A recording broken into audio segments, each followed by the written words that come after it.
Hello, welcome to the 3inMidfield podcast, the podcast where three friends ready to be professional footballers dash to West children when they all discover food, have their say on the Premier League. See, this week I've done it because you're not a pagan this week. You're not a pagan this week. So this week I done the intro. So you're welcome, coach. You're welcome. That was smooth. It was smooth. It was smooth because you got all that riled up tense energy from last week. That's why. Pushed out. I heard it was It was chaotic to say the least. Yeah, definitely was chaotic. We have a pretty stacked podcast this week, so I'm going to start with the intro straight away and get right into obviously what you're here for. Basil joins us again. How you doing, sir? Can't say I'm doing well. Can't say I'm doing well. Can't believe I've been dragged into it this after what we saw yesterday, but yeah. Beaks, how you doing, sir? Yeah, I'm not bad. I'm good. I'm healthy, I guess. Especially with United. I'm okay today. I think we all know what today is going to be about. The title speaks for itself. Yeah. So everyone that's watching, everyone that's feeling in, this one's going to be a roller coaster. Sorry, it's going to be a mad one, but yeah, we're good. And Sammy from the back page joins us. How you doing, sir? All right, just I'm happy that Arsenal fans are sad, I can't even lie. But imagine, look how things have changed from like 3-4 weeks ago. Crazy, right? It is crazy. Imagine. Boy, you were the ones telling them they were in 15th. It's mad. It's actually mad. I would say let's get straight into it, but we obviously have to talk about the sad news, the passing of ex-Liverpool manager Gerard Houllier, who died at the age of 73. Just Coach, I didn't introduce you, Coach Kojo, ever-present Coach Kojo, there you are. Let's talk about his impacts for Liverpool just for a few minutes.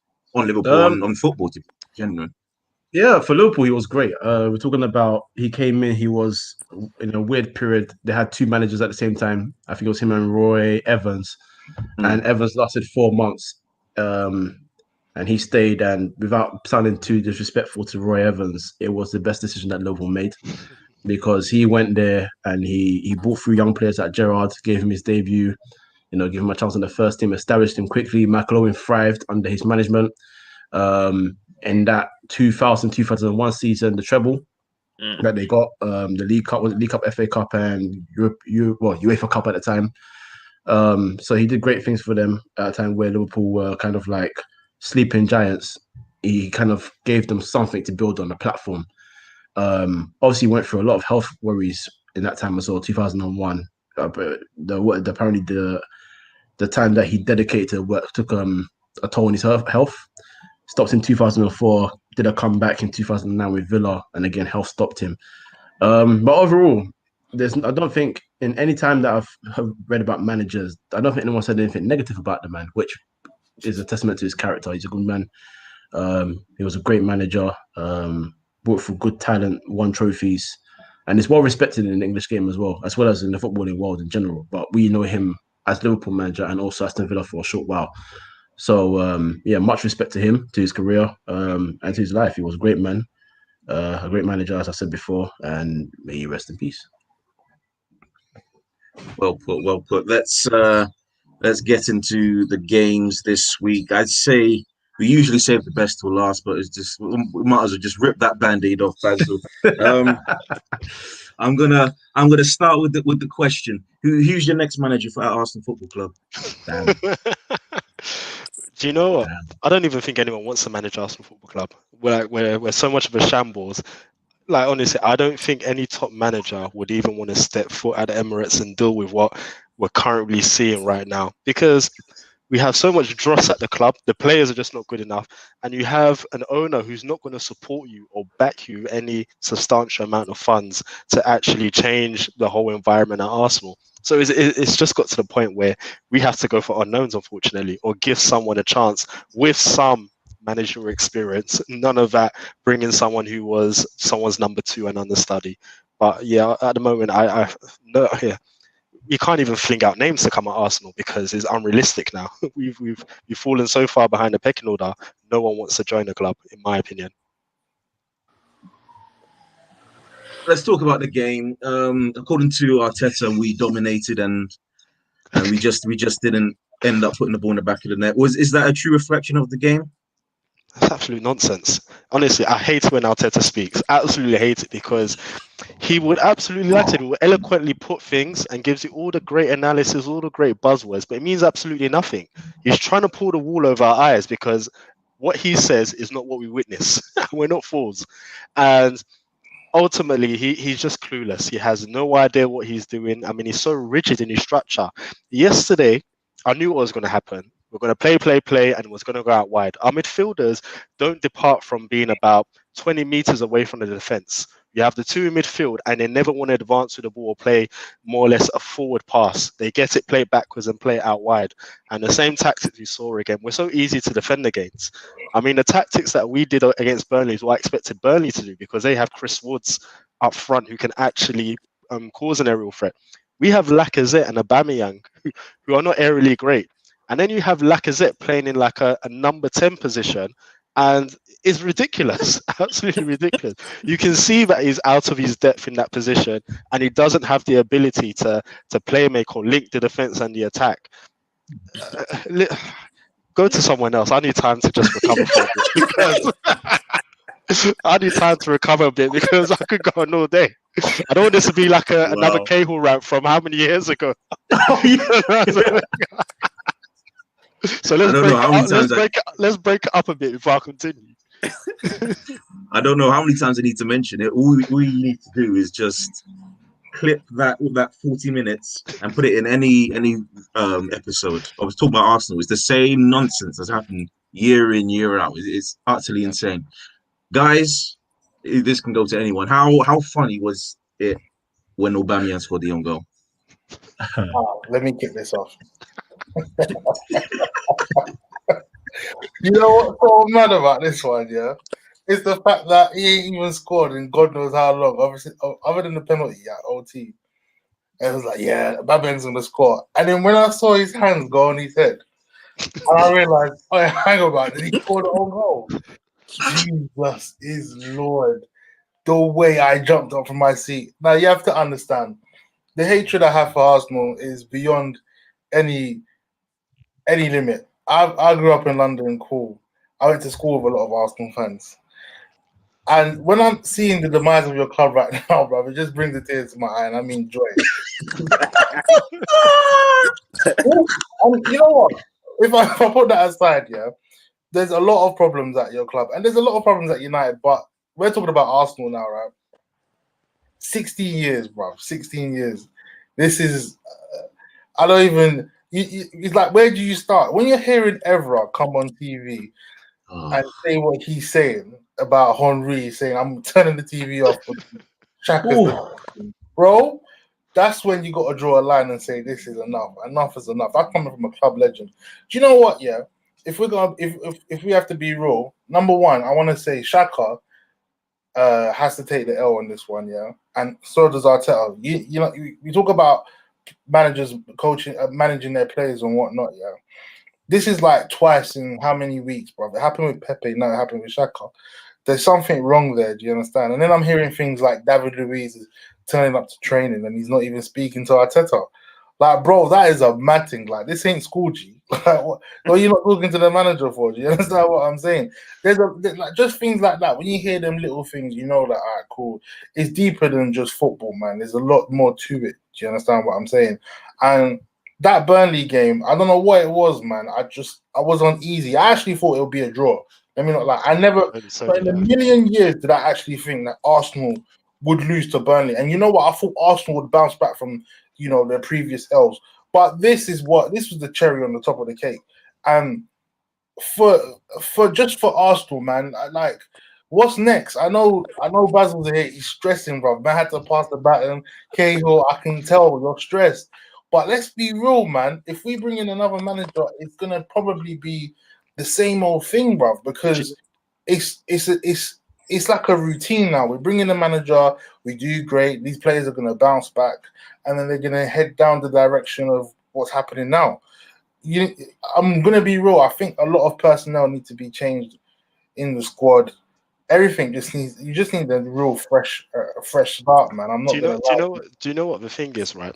And here's what I'm saying: like everybody knows, because people want to absolve Arteta of like what the problems are.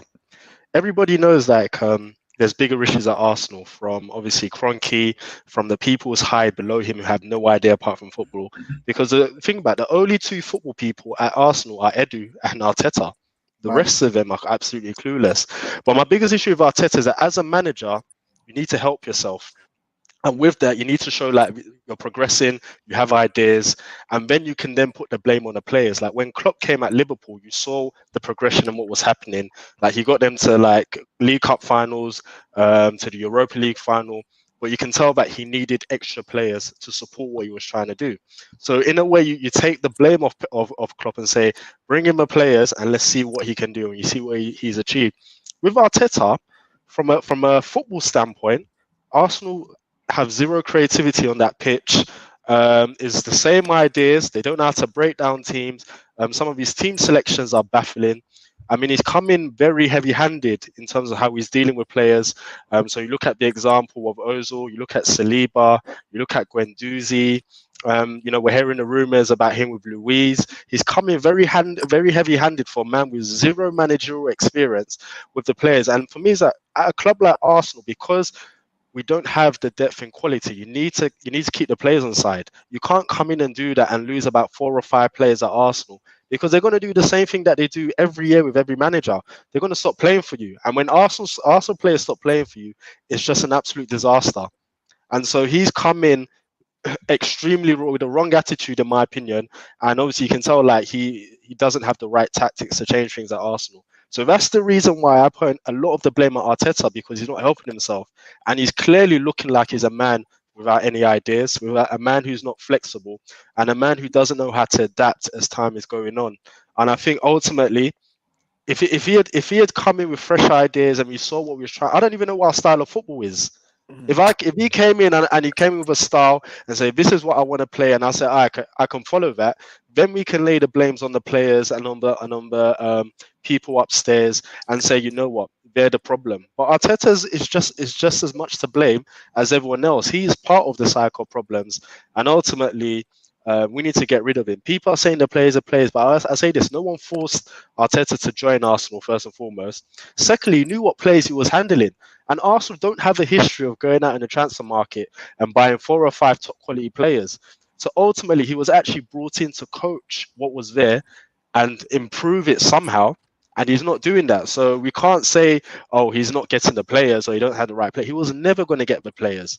So ultimately, we had to lean on what does he have as a manager and his coaching abilities. And at the moment, he needs to go and manage an under-18 team, an under-14 team at another club just to get his stripes up, because I don't see where he goes from here. You know what, He's only there because of Pep. He's the only man that can get a job there because of Pep. No one else will be offered that privilege. I hear you. But you know what it is?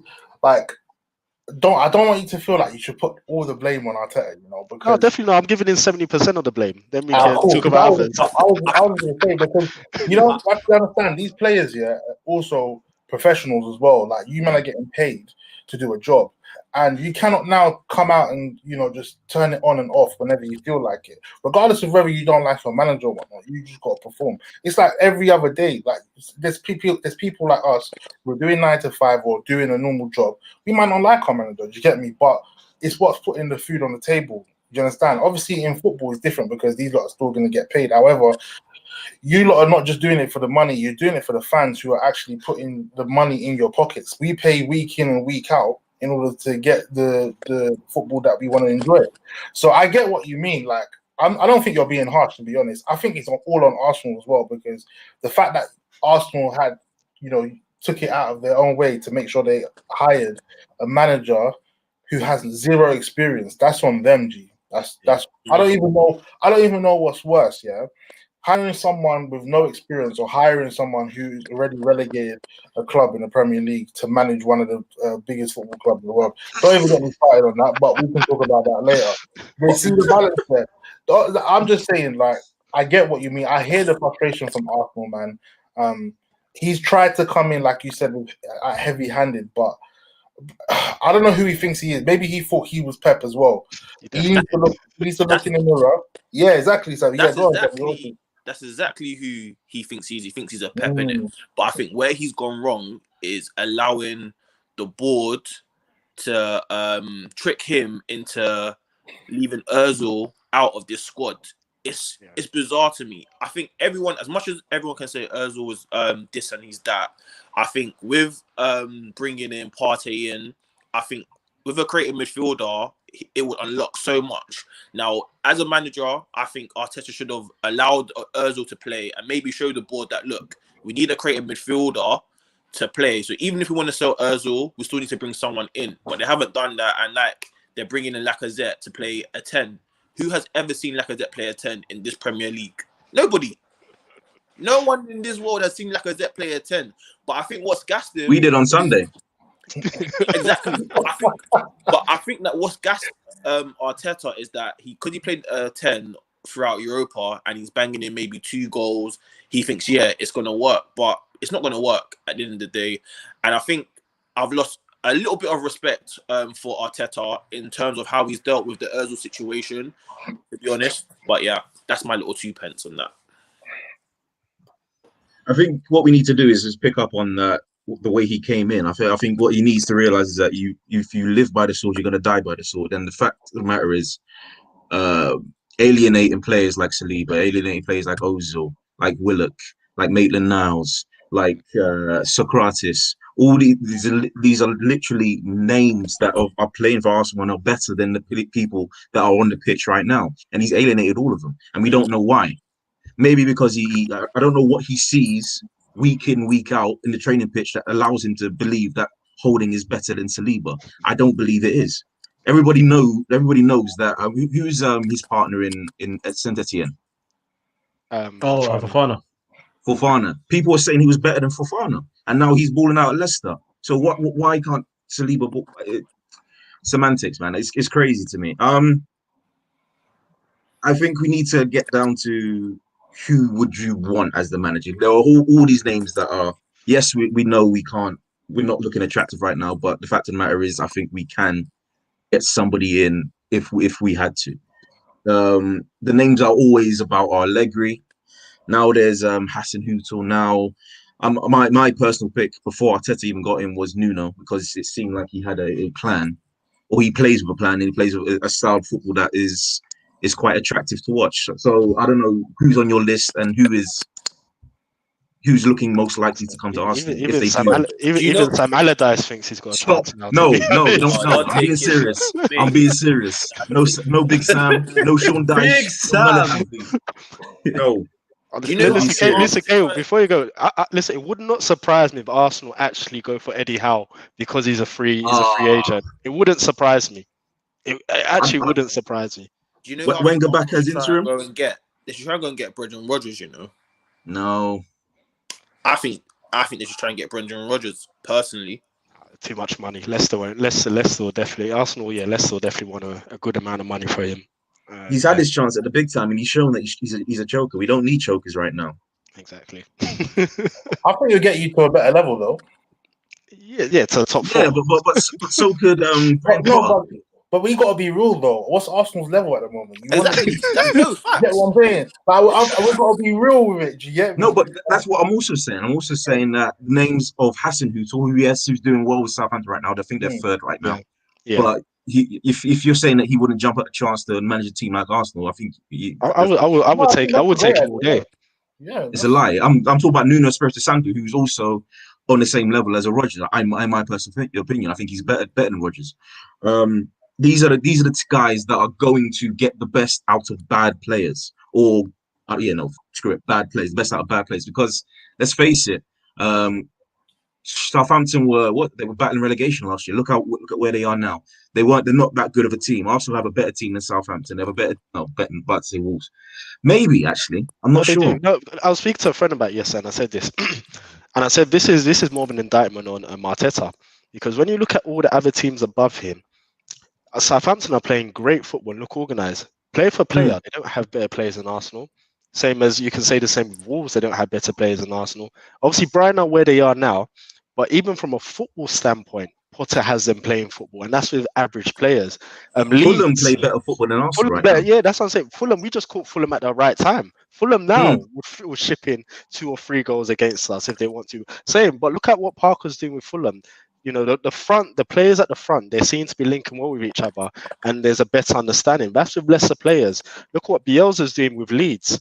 You know, you can't tell me man for man they're better than the players Championship at mid-table Arsenal. before he came. But Championship they're mid-table. looking like they're playing great football. So I sit there and I said, I don't understand why Arteta can't get a tune out of players who are international players.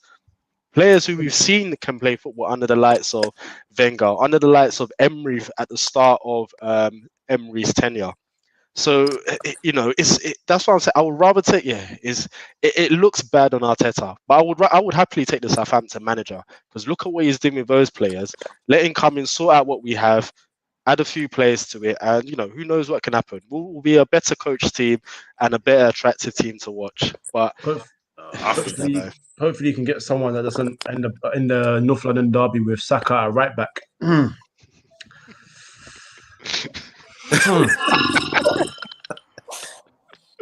Why do you have to bring that game up? I'm sorry. I told you at the beginning, because he's a pagan. That's why. He's a pagan. That's why. Bloody hell, man. Okay, so now, as Arsenal fans, what is the solution? Like, where do Arsenal actually go from here? Because we're actually in December. But there is no solution. The best you can hope is for a bottom 10 finish. Honestly, about 11th or 12th.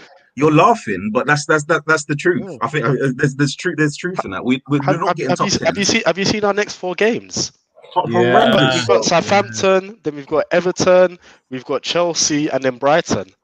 Like, I can't see us getting more than 2 points in those games, if we're lucky enough to get 2 points in those games. Not on current form. But like I said, I think it's down to the coach, and Hassan Hutu and Nuno Espirito Santo, even Bielsa, do have worse players than us. But the fact of the matter is, they are coached, they have a plan, and they follow through to that plan. They believe in that plan. I don't think anybody in that team, regardless of what they say, like Kieran Tierney today, I don't think you can take anything that he says seriously, considering he tucks in his shirt every time he plays. Like it's what did he say? He said that we believe in this manager, and it's like, he's lost the players. He's lost. We back the manager, and it's like, no, stop it. Yeah, but he's one of them ones that even at Celtic, when they had bad moments, he would never come and say, "Oh, the manager." No, but that's what I'm saying. Like he tucks in his shirt. There's no way he's going against the grain. There's no way he's going against the grain. Hey man, respect me, man. Respect him. Stop that. And also, I need to get onto Willian, because everybody's praising Willian's current performances, and it's like, no, realize what he done. I don't know anybody praising. I don't know anybody praising him. You need to watch AFTV, bro. It's like, what you realize what Willian has done for the majority of his career. Go down the byline, try cross the ball in. Of course, it's gonna look good if he's putting balls in. That's all we fucking do. I'm getting mad now. And he's pretty much Antonio Valencia with a left foot. That's all he is. He's a dead football player. We need to get him out the squad. Here's the thing, Kale. When I mean it's criminal, and this is what I mean about Arsenal and where everything is just wrong upstairs. Because Willian's career at Chelsea, people like to praise it. It's never been good. His output has been trash since the day signed for Chelsea. If you check his goals and his assist records over the period of time he's been at Chelsea, it's horrible, absolutely horrible. But then people say, "Oh, he works hard, he works for the manager." It's like, all right, cool, but what does he do in the final third? Nothing.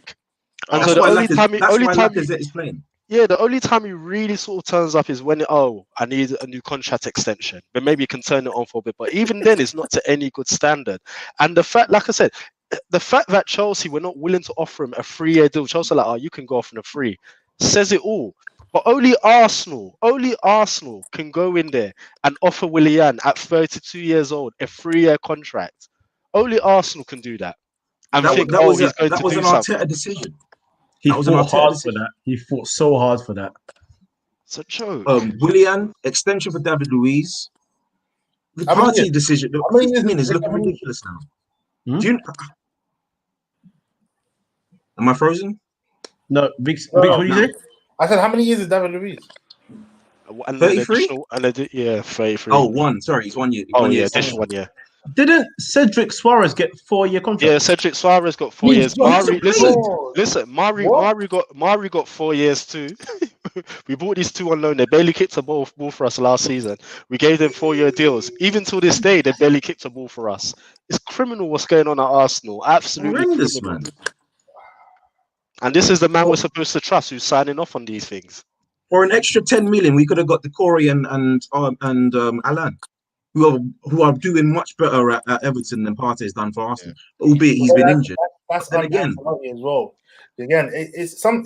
I know it's if buts and maybes, but the coach, like Arteta, also hiring Arteta as a manager, that for me, yeah, after 6 months, he needs to get thrown in jail. Listen, Cahill, we've even let Arteta off the hook with something. Let's look at the Partey injury. My guy was injured for how long? Came to train on a Friday and then was starting on a Saturday. What did you expect? Of course he was going to get injured. And then when he was injured, you pushed him back onto the pitch. I don't understand. If you lot want him out, call the police and tell them, look, honestly, like just think, how can you push a man back onto the pitch? How dare you put your hands on me, bro? Don't even dare do that. So funny. Yeah, obviously you man were doing the Neo party hard, man. So from partying hard, man. Come on, man. honestly, it's a weird one for me. Like I don't know how many injuries has Partey had in his whole career. He comes to Arsenal, he's out. It's Arsenal. Everybody has it. Even when Welbeck came, no injuries at United. He came to Arsenal injured for most of his career at Arsenal. Every player that comes there, honestly, our medical team. That's another one we need to sort out. We've let the medical team off the hook too, because our injury problems over the years has been horrific. You should go back to that 40-minute run. I think I mentioned the medical team to me. This you went through all the stuff and you named them one by one and so you want them gone.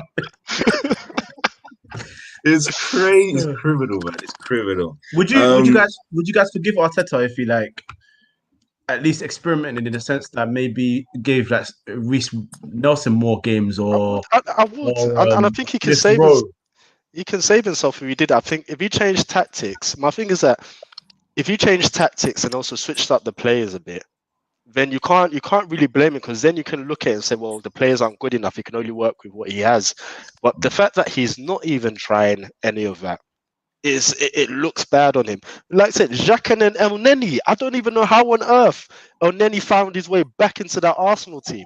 Mm-hmm. He's been missing for like 2 years. How's he back into the Arsenal team? Over Maitland-Niles, over Guendouzi, over Torreira, Willock. I forgot he got rid of Torreira too. I think that the reason why he's probably picked someone like El Neni is because he's disciplined to a degree. I don't think Maitland-Niles in midfield, you're going to get a disciplined Maitland-Niles. Let's be honest about that. Yeah, but you can have discipline, but if you're a horrible defensive midfielder, you're going to ship goals regardless. It doesn't matter about discipline. It doesn't matter about work rate. If you're horrible at your job, you're going to be horrible. I hear you, but I think the whole premise of El Neni playing was obviously for them to think, yeah, Partey was going to, be that ultimate stopper and then maybe play the ball to El Neni. Because to be fair, El Neni can actually kick ball. To be fair, he's good at. He can actually kick ball. Let's say what ball? El Neni can kick ball, man. Hey, I've been watching a different El Neni then.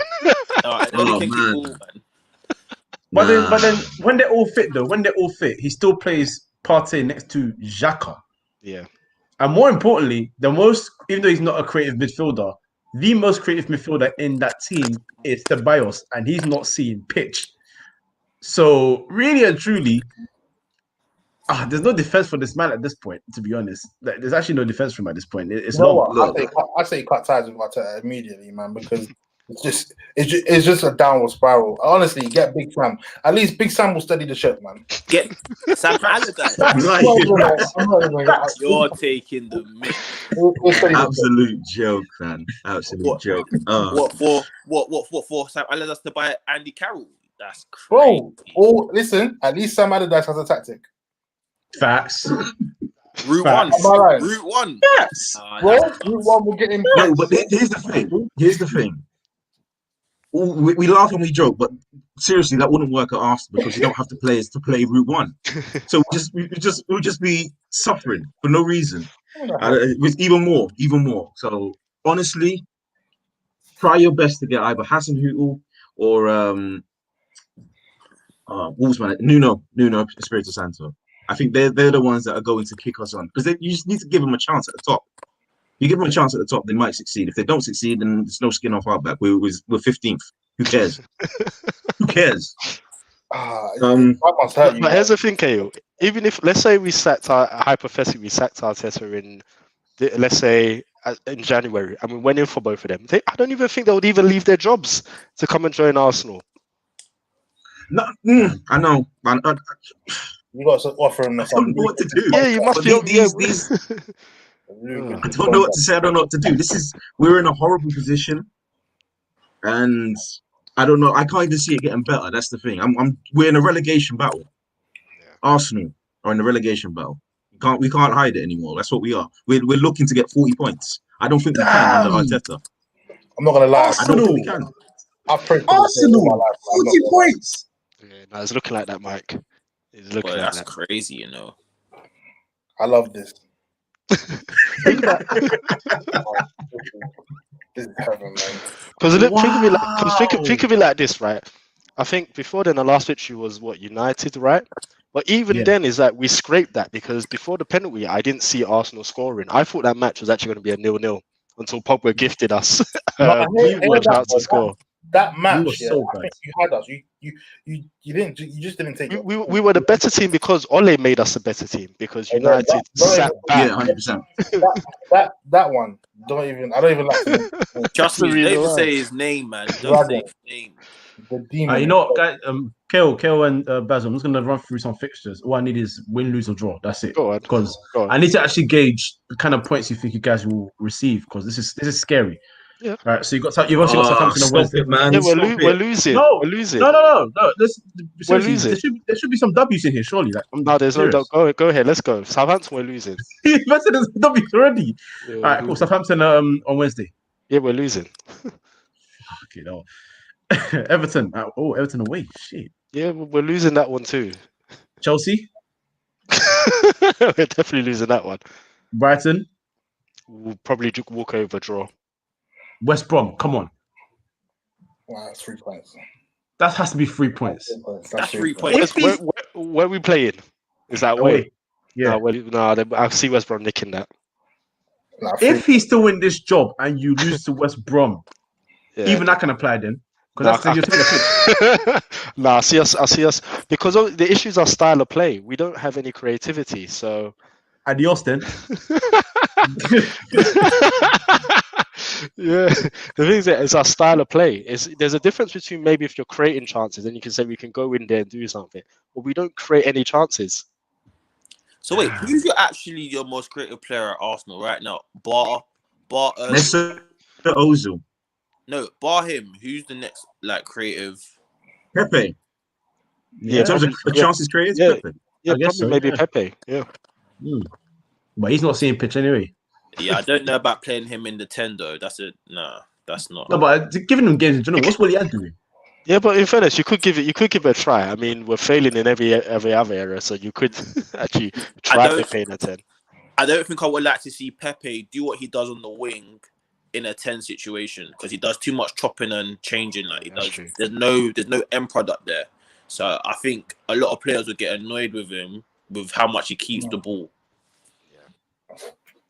So does he? Does Pepe stay? Because I mean, what did he come on in the North London derby? No, he was banned. He was banned for that. Oh yeah, he was suspended. He's still And banned, then yeah. So he's playing. So he's playing Europa League football. So he is playing those games. But I think he'll be back in the team because Willian is playing that bad. I think he'll probably get Willian. And Personally, I think that Pepe is a fraud. I thought that Pepe. No, I'm gonna be honest because I was actually someone that I thought Pepe was gonna bang. I thought, right, you know what? He has little things that can make him into a world beater in terms of end product, but he does too much cutting back, too much bunning one man and two man, and I think he's a YouTube player. He wants to go on YouTube to look at his skills. That's what he is. Ow. Pepe plays like how we play in secondary school in the playground. Yeah, bro. Literally, that's how he plays. Ow. Man said he wants to go on YouTube to see those. Yeah, that's what he wants to go and do. Go and share in the chat with his boys on WhatsApp. Man said, "Hey, you man, look at what I did today."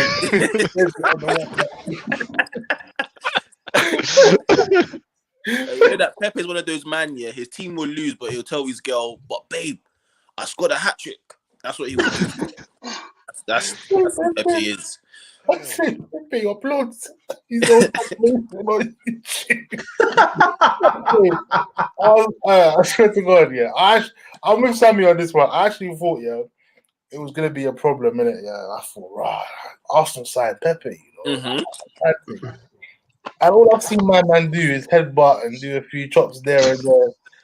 I don't know, man. I don't know whether you cut ties with Pepe and you look for someone. You know what? I actually, because I said this. I remember I said it to my brother, who's an Arsenal fan, and I said to him, "You lot should have got for Zaha." And he was like, "No, Zaha. Look, we got Pepe right there." And I was like, "Bro, you have not seen Pepe play like that. Let's be real. You have Zaha, who is in the Premier League week in and week out. I just don't understand. You probably would have got him for cheaper as well, not for 70-odd million. No, they were trying to. Palace was trying to sell Zaha for 80 mil. 80 million, yeah. That's the reason. That's the reason why. Yeah, that's the reason why Arsenal go for Zaha. But would it have been more common sense to have gone for Zaha? Because I don't like doing the whole Premier League proven rubbish, but yeah, it would have made more sense for him to fit in your side, considering he can play left and right. I don't think Zaha would be that great at Arsenal. I think that Zaha is at a stage where he's going to be a king at Palace and be that king. Go and get your statue at Palace and do your thing. I don't think if he was to go to a bigger club, I don't think Zaha has the discipline to follow instructions like that. Because see, at Palace, he's the man, so he can do whatever he likes. I think under Arteta and this little, army regiment thing, I don't think it's going to happen for him. I disagree, Sammy. I disagree on that one because Zaha at United, I think that was way too early. That's number one. And obviously, finding his feet with David Moyes, all of that, it's just hella long. So he's gone back to Palace and he's doing what he's doing. I think he's at a stage in his life and in his career that, all right, cool, I'm ready for the big move. I think I can do what it takes to get to that stage. And what he's doing at Palace is amazing. I get what you mean in the sense of he might not be disciplined enough to follow instructions, but as a player, as a man, you've got to go through that and, learn to adapt. It doesn't matter who you're playing under. I think if it was under Arteta, it would have been a lost cause. Yes, I agree. But if you're playing with under another manager who's much more better, then cool. I think it would have been better. Me personally, if he didn't go Arsenal, I think Dortmund would have been a right call. Because I actually thought if United had got Sancho, Zaha should have gone Dortmund and do his thing there. That would have been perfect. It's too much money. I mean, I felt say for Emery because Emery actually wanted Zaha, and obviously it was the board that told him, "No, we're going to bring in Pepe, and this is the guy you're going to have." So they went against what Emery wanted. The biggest issue with Zaha is that even though he's at Palace, his stats aren't great in terms of goals and assists. And so the issue you have is that when teams are coming to Palace for Zaha, because he's the main man, they're saying 80 million plus. And obviously teams are looking like, well, for that price tag, his output is not good enough. So no one wants to take the risk at Zaha.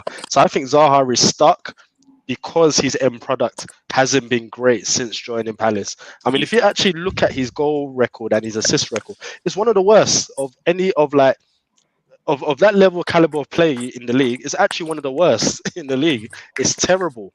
But Basil, it's actually terrible. You've hit the nail on the head there. I guess you can say he's not playing with the right quality of players, but then when you look at the chances he missed or his decision making in the box, when he should put it across and he doesn't, it's evident to see why his numbers aren't higher than it is. Sometimes you can help yourself by actually doing the right things and say like, okay, I just don't have enough quality. Like you look at Jack Grealish, he does a lot, but then he doesn't have last season have as much quality. But sometimes you see the end product a bit, and sometimes players not finishing it off. But then Zaha is sometimes the opposite. Should square it, doesn't square it. He's fit. I mean, even last week, not this match, but the match beforehand, where I think he blazed the ball over the bar in a one-on-one position. We see that far too often for him. So then teams are just like, we're not going to waste money on someone who doesn't provide the output, because when you're playing for like the big 4 or 5 clubs, that's what they want. They want in those opportunities. Those are the key differences between winning the key matches and helping us win titles, and us losing matches or not getting the points we need. And you need players who are going to be clinical in that final third. No, I hear you. I don't think anyone's worth 80 million. I don't think Zaha's worth 80 million. No.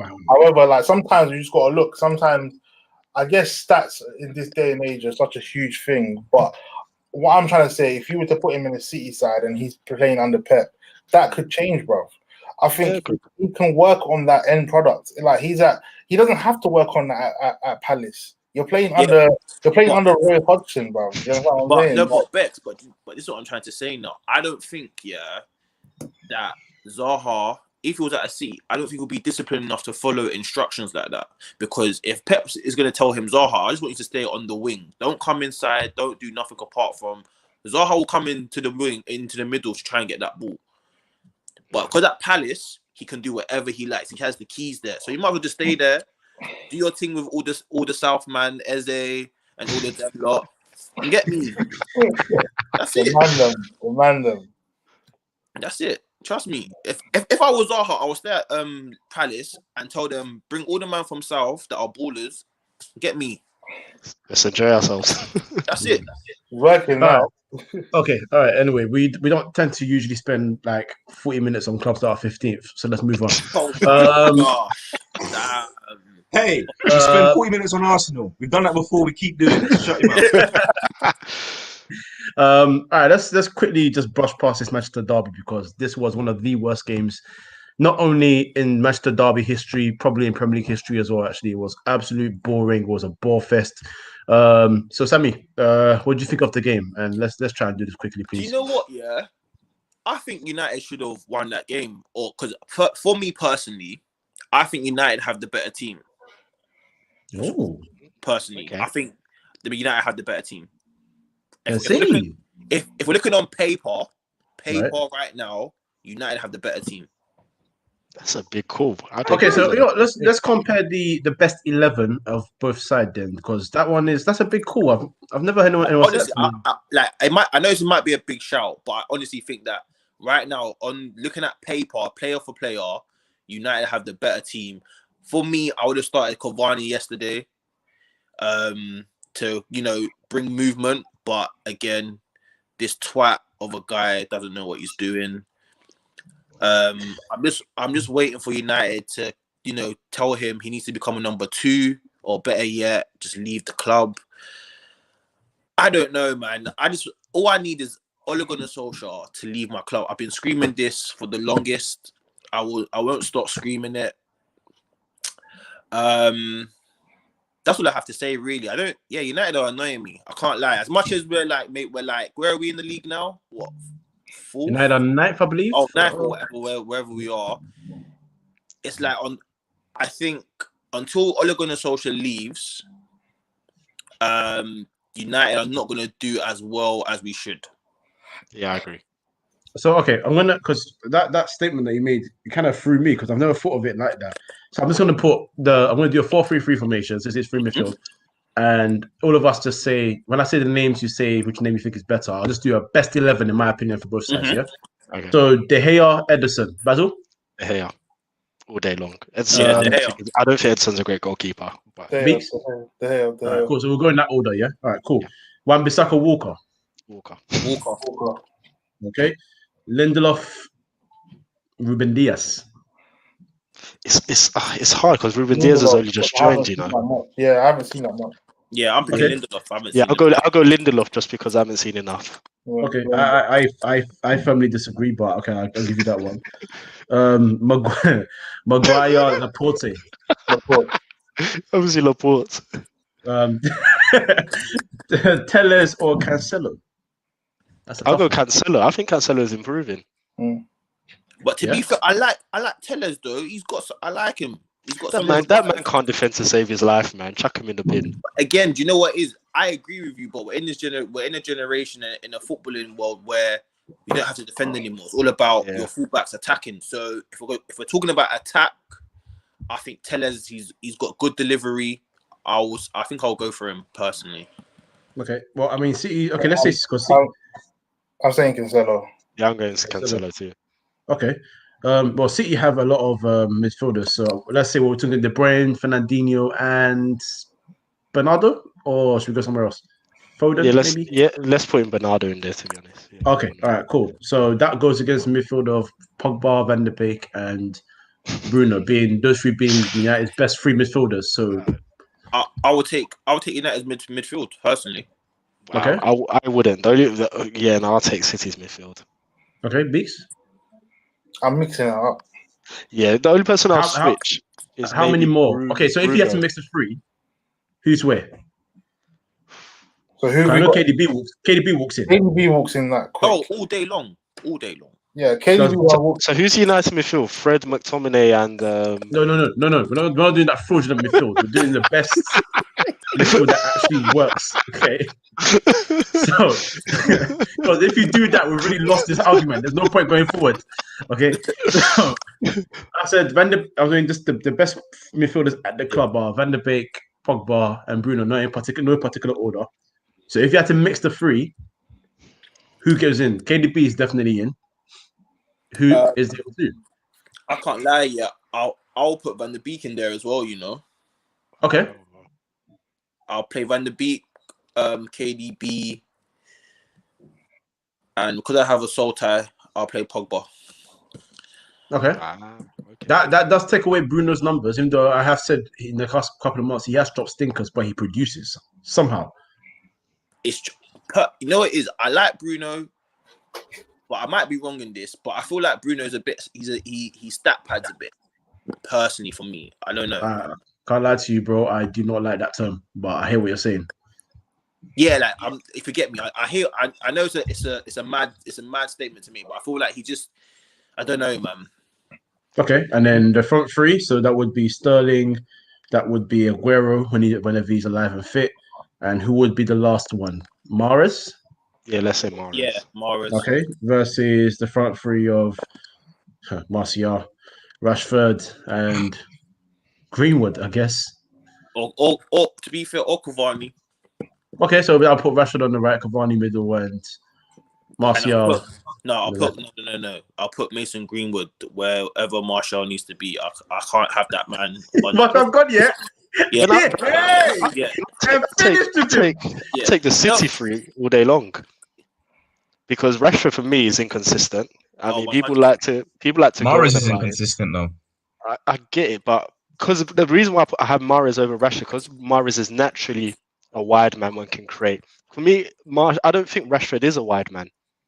I think he's I think he's more of like a second striker, someone that plays off somebody, like out wide. Because there's a lot of games where he actually goes missing playing out wide, and I look at it as it's because he's naturally not a winger. It's interesting you said that, because when it's coming up through the youth and the reserves, he was playing behind the striker in lineups. That was his natural position. Yeah, so I don't know if he's actually. I can't remember. He did use to play out wide in reserves as well. He did. Yeah, he did. I think what it is that I think what people have done with players like that is because they have certain attributes, they've tried to shoehorn them into a particular position in terms of that he's quick, he can dribble, he's got a bit of trickery. But ultimately, if you haven't grown up playing your trade in a certain position, it's very different when you're trying to put someone there. And so ultimately, like I said, I don't think he's a wing. I think he can play in a free where there's fluid movement, as we saw at the back end of last season between him, Martial, and Greenwood, where they were always rotating, so it suits him. But then when you're asking him to stick out wide, for me, he goes missing. Goes absolutely missing. I agree. Okay. All right. So with that statement, then, does that change your opinion, Sammy, or are you still going? No, I honestly still believe that. I think that because of the manager that we have here, we will say that our United on paper might not have the better team, but with a better manager, I think yesterday's game was a game for the taking. I think that we could have attacked them a bit more, personally for me. But yeah, Biggs. No, I get what Sammy's saying. I think United just didn't take it to them. But then again, like this City is not in gear 2 or 3. I think this City side has been like that since Liverpool applied so much pressure on them, like they can't breathe. It's like Liverpool just got COVID, bruv. It's like Liverpool, Man City got COVID. It's like them man just went, nah, we can't deal with it. We can't deal with it. Like Klopp put so much pressure on Pep. Like man thought, nah, Gio, what am I doing, bro? Like man played 2 DMs against Man United, bro. Do you know that's crazy, you know? Pep don't do that, bro. Pep don't come to old. You think Pep cares about coming to OT and playing with 2 DMs with Fernandinho and Rodri? Like when I saw that, I said, raw. Okay, so he's cautious about United's counter attack. And bro, look, listen, it was not. Look, they nullified that. They made sure that wasn't going to happen. And United didn't have any other option, bro. And that was the problem. I'm not saying that like United didn't defend well properly because they did. Cool. But other than that, going forward, final third, we were poor, bro. Mm-hmm. We were poor. Very. Do you know what? Rashford and Greenwood were out too wide. Then you had Bruno playing like this false 9. I don't like that. Sometimes just switch it up. You know, if someone's not playing well, bring someone on. When Fred, like, this is how dead this manager is. When Fred got a knock, I see Matic warming up. I went, this is. I cursed him, bruv. I said, this man ain't got a clue. And Sky Sports are so cheeky as well. The way they just pan the camera to Matic and then they panned it over to Ollie to say to United fans, look at your manager. Yeah. That's how mad the situation is. And unfortunately, this is what we have to deal with. And what's annoying is that this draw is not going to mean anything because if we lose midweek, then what then? Do you get me? Like, how can we be playing for a draw? Ollie said, I'm going to play for a draw, bro. Mm-hmm. Sorry to say, he played for that draw. He said, I don't want to get beat. Car, we just got done tight in Europe. If I lose, my job's gone. He knows it, bruv. He's on the brink. Yeah. Like I said on Beat's Corner the other day, go home to your wife, bruv. Christmas is approaching. That's it. Look after your kids, bro. Don't worry about us. We are fine. Okay? Leave us alone. Thank you for everything you've done for us, winning Champions League and all that. Right now, this is 2020. I'm looking at you as the manager, not the player. Go home. Listen, Norway, if Solskjaer had any integrity, he would just go to the board and say, you know what, I'm not the right man for the job. Wow. Simple. Just do that, man. Do you know what the problem is after watching that game? For me, it just tells me where football is, and we're losing all creativity in football that we used to have. And the thing is that even in games like that, you may still set up to be organized, but then you allow your flair players and your Mavericks to go out and do the magic. Now, even when I watch even teams like Liverpool or Chelsea, you've got your creative players doing like defensive duties or running around and being organized. Whereas like for me, football now is too tactical. And even Fergie, when he set up, he always had a plan. But even if I'm going to set up to be tight and organized, when United were flying on the counter, I mean, they were flying. You saw the best out of your creative players when they had the ball and trying to break down teams on the counter. Now it's like, even like, for instance, I knew it was bad when Sterling had the ball in acres of space and didn't want to take on Wan-Bissaka. Turned around with the ball and then played it to the midfield. And I thought, he's scarred. Yeah, I sat there and I was like, what on earth is that? Even a few times he didn't really have the beating of him and he just stopped. And then I watched Palace and I thought, look at the difference. Zaha's getting the ball and he's attacking the fullback every chance he gets. And I'm now looking at these big clubs and they're so scared of losing, but we're losing the entertainment factor in football now. There's no way I should be going to a City United and watching a ball 0-0 draw and think that that's the advert for the Premier League. I mean, it's football. Honestly, I worry for football. We're going through a cycle now where I think we're losing the entertainment factor because managers are too scared and too tactical. Is that why people, I guess, because the shout out Eyes on the Ball, Daniel and the crew, they did a podcast on number 10s. And obviously the number 10s have been known for the past and how football today tries to say that number 10s are dead now. They don't mean much. Do you think that's why the Ozils and all those have been phased out to an extent? That's why you got someone like KDB who is called a robot, but if we're being completely honest, the guy has got the creativity to create havoc in especially in number 10 position, but it tends to be always been made to shift out wide and just whip balls in as if like he's a reborn David Beckham, even though Beckham was playing that position, so Beckham was always going to be in that position.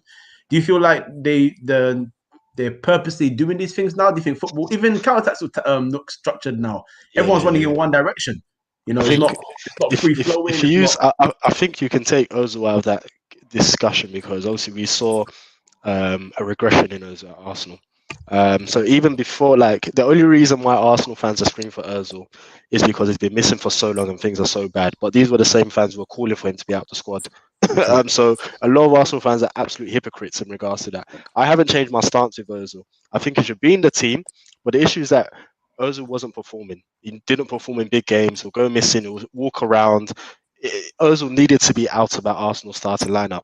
He still has his uses in certain games, but it wasn't the same Ozil that we saw in Real Madrid. But you're right in terms of the phasing out of number 10s, because now every player has to have a structured role.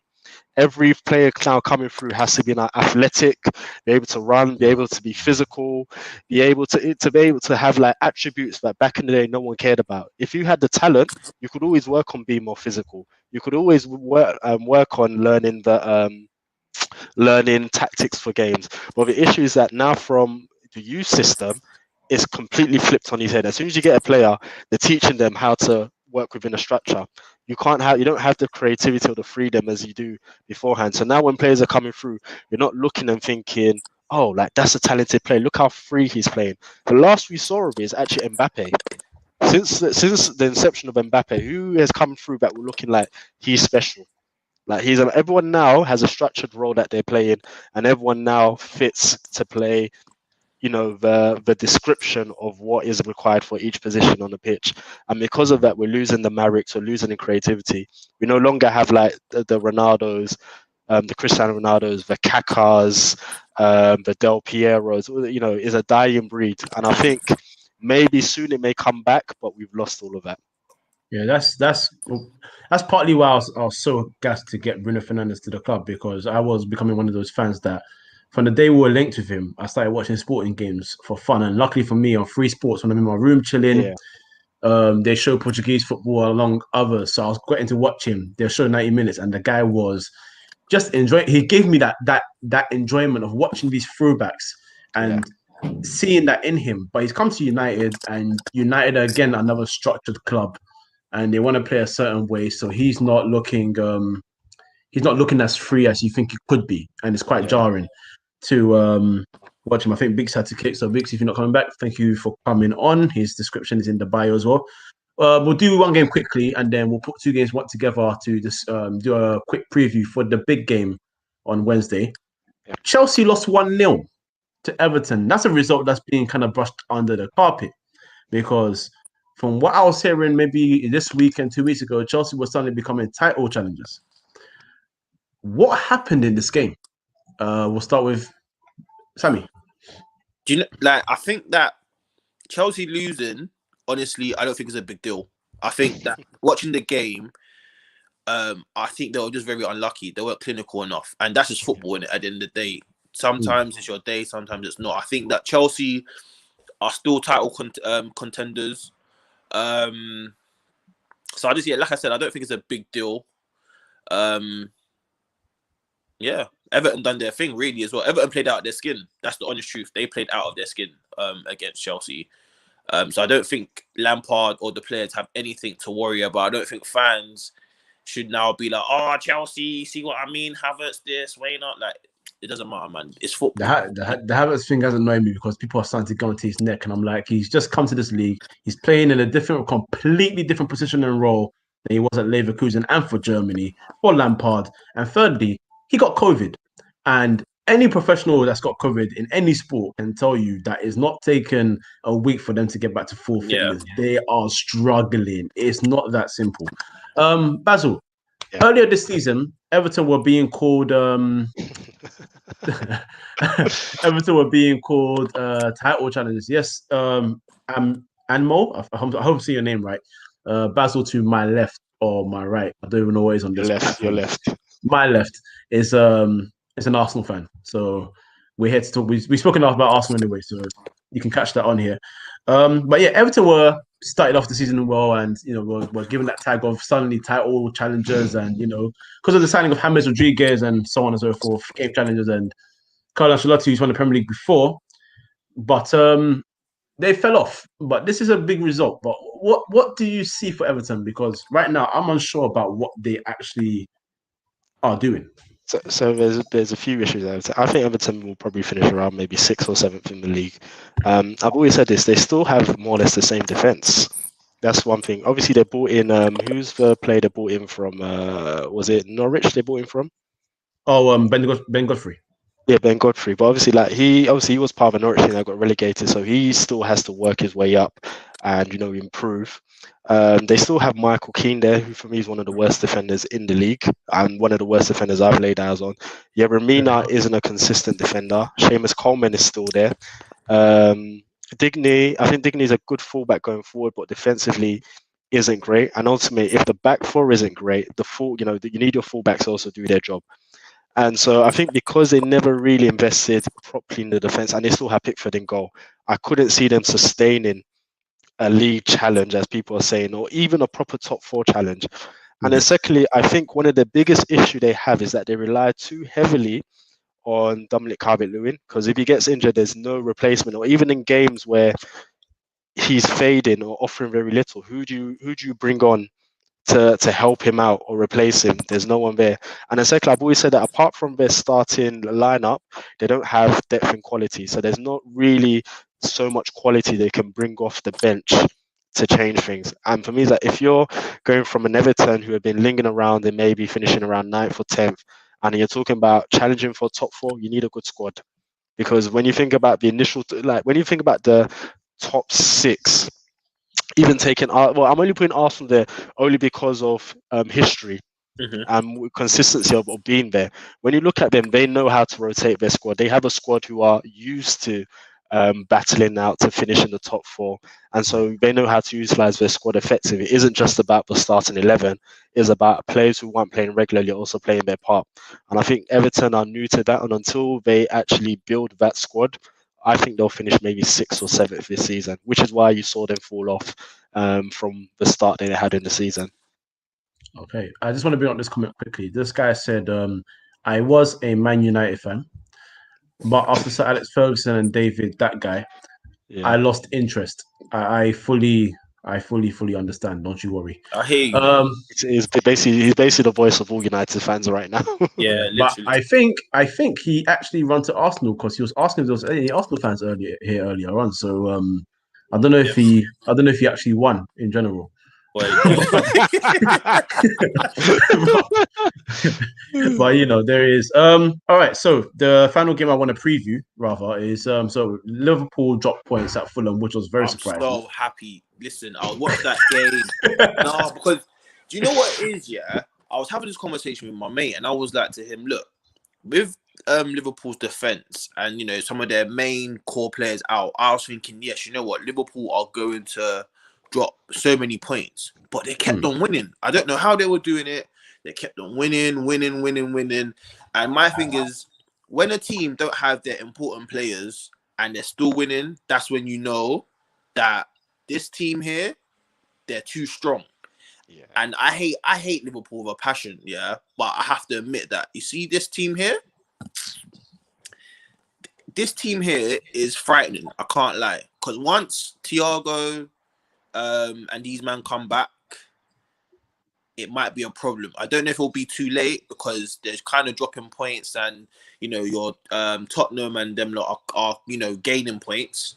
So, but I'm just happy that Fulham done their thing. I was a bit upset that they dropped the point because I think that they could have won that. But hey, well, they should have got a penalty in that game, and they conceded the penalty. Kamara, to be honest, last time Fulham won in this Premier League, he made a critical error, and I spent 15 minutes berating him. Was that the penalty? The penalty that he took, that he forced off his play and then missed? Yep, exactly. Because before that, all season, he was having an absolute nightmare of a season. Yeah. And he's come back. He came onto the pitch, and 5 minutes later, he put his arm up and conceded a penalty. And honestly, I'm not gonna lie to you. After that, I felt so awful about berating him. But after what he did this weekend, all I gotta say is F him. Osman, thank you for tuning in, bro. If you haven't checked out his channel, make sure you subscribe to that as well. It's fantastic. Basil's an Arsenal fan. We have berated Arsenal so much so that Cahill's internet isn't working, so he's gone. But yeah, so they dropped points. Spurs dropped points at Palace, which I think is most people wouldn't be surprised by that. I think we knew that Palace is a tough place to go to, and they got their fans back as well for a game, so they wanted to really go out there and impress. But those two come head to head this Wednesday. Now, this is a big game. However, for me, because it's so early in the season, even though whoever wins, good, it's a big win for them, but the gap will only be 3 points. It's not going to go from 3 to 6. It's not that big a difference. But let's talk about that game quickly. I want to get some predictions and why you think it could go a certain way. So we'll start with you, Basil, this time. What do you think for this game? Liverpool are at home. Spurs will be going away. What do you think for this game, and why? Why do you think so? I think prepare yourself for another boring game of football, if I'm being brutally honest. I think it will probably end 1-1. I think it'll be similar to what we saw against Spurs and Palace.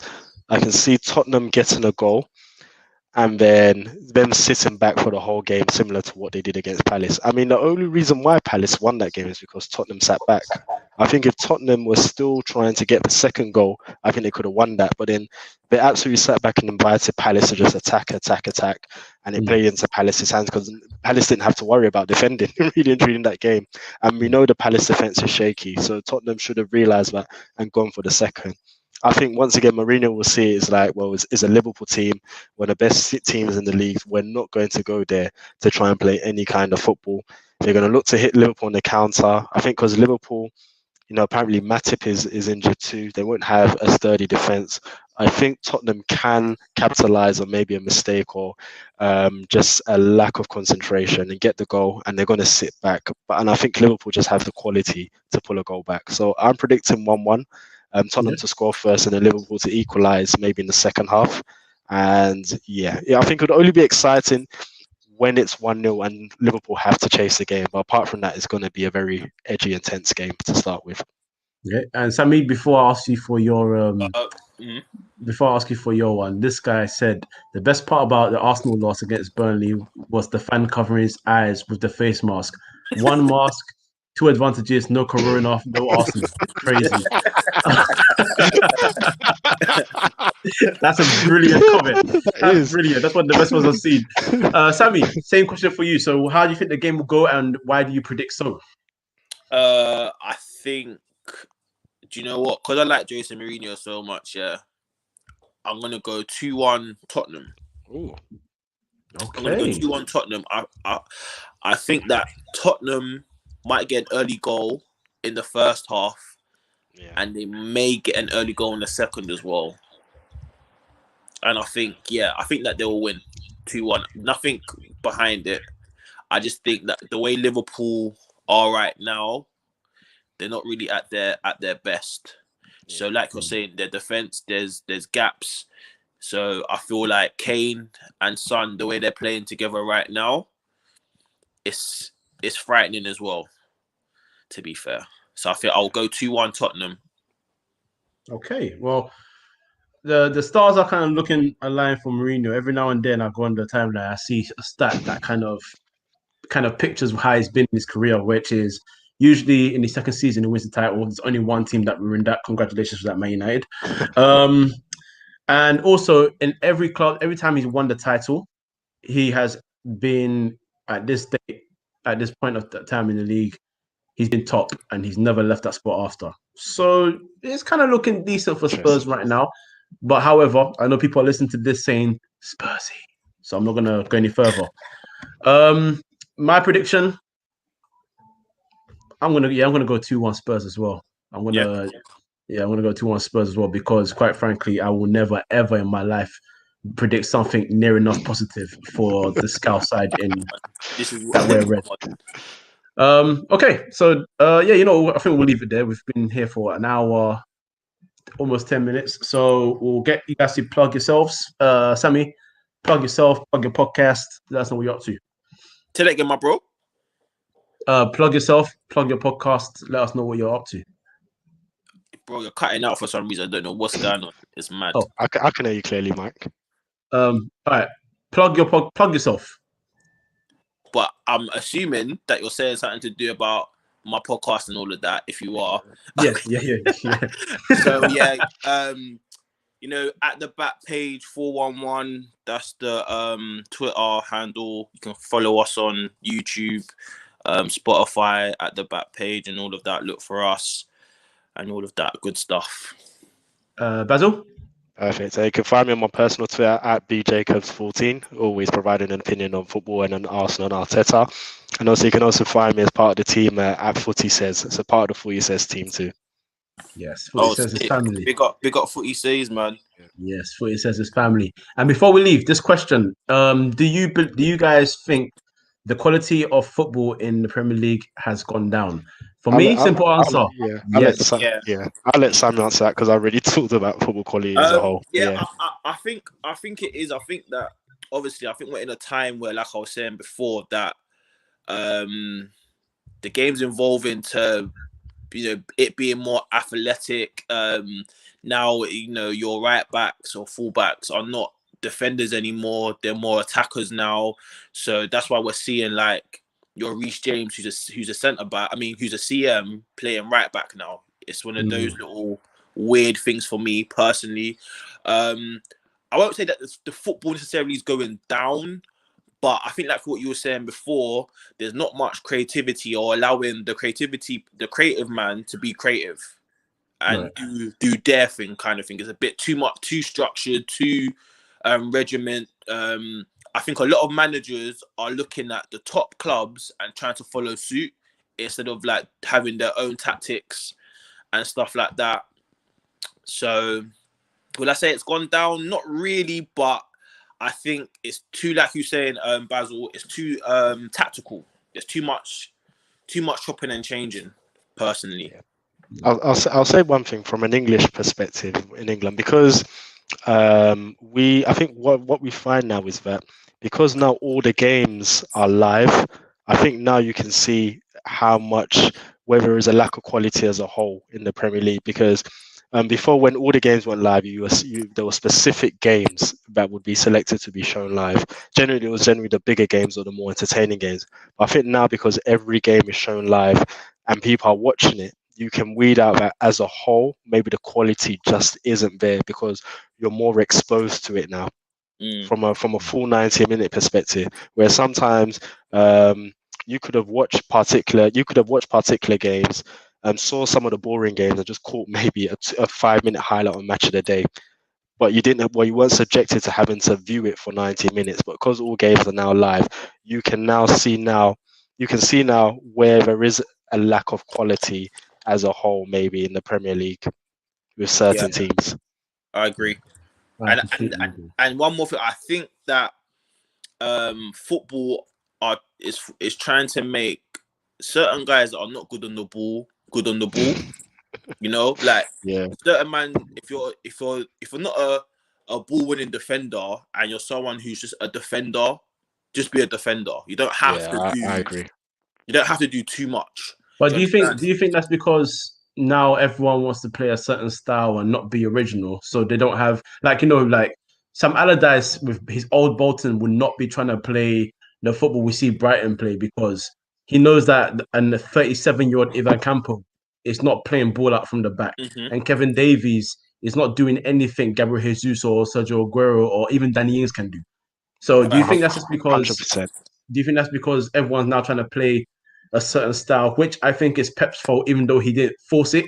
Or do you think it's because they just want to try and evolve and become new players? No, it's literally like you just said. I think that a lot of managers are trying to copy like the Liverpool model, out of the Bayern Munich model, the Barcelona model, the City model, and think, we can do that. But a lot of these clubs don't have the players to facilitate the tactics that you want to bring.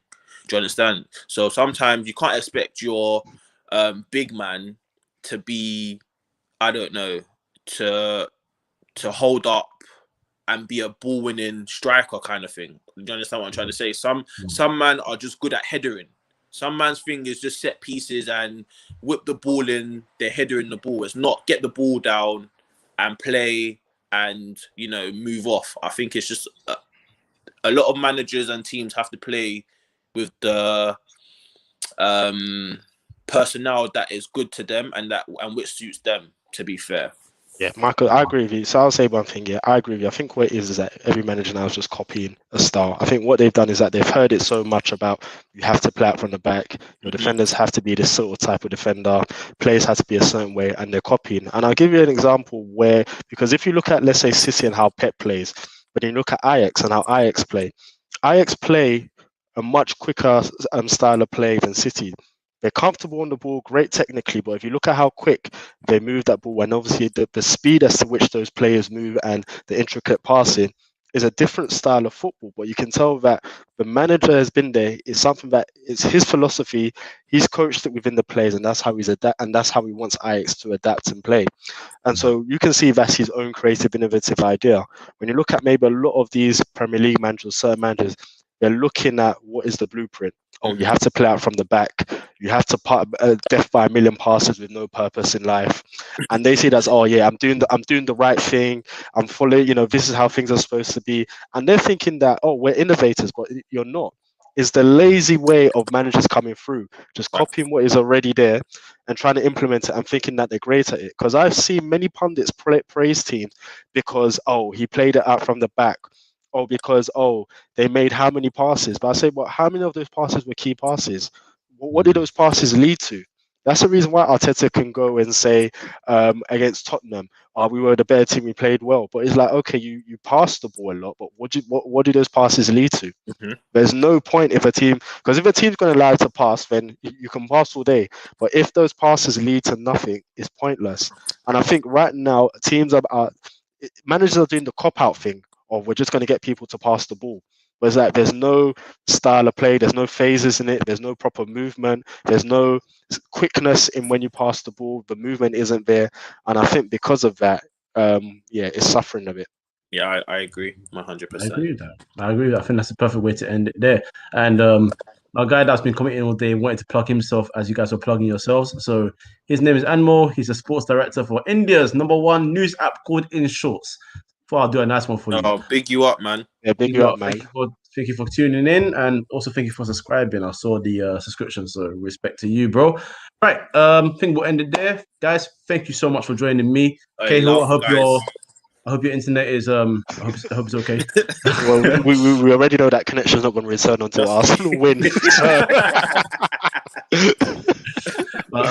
So this has been another episode of the 3inMidfield podcast. You can find us here on YouTube, 3inMidfield podcast. You can find us on Twitter at 3inMidfield, and obviously on all the audio channels, which are Spotify, SoundCloud, and Apple Podcasts, 3inMidfield.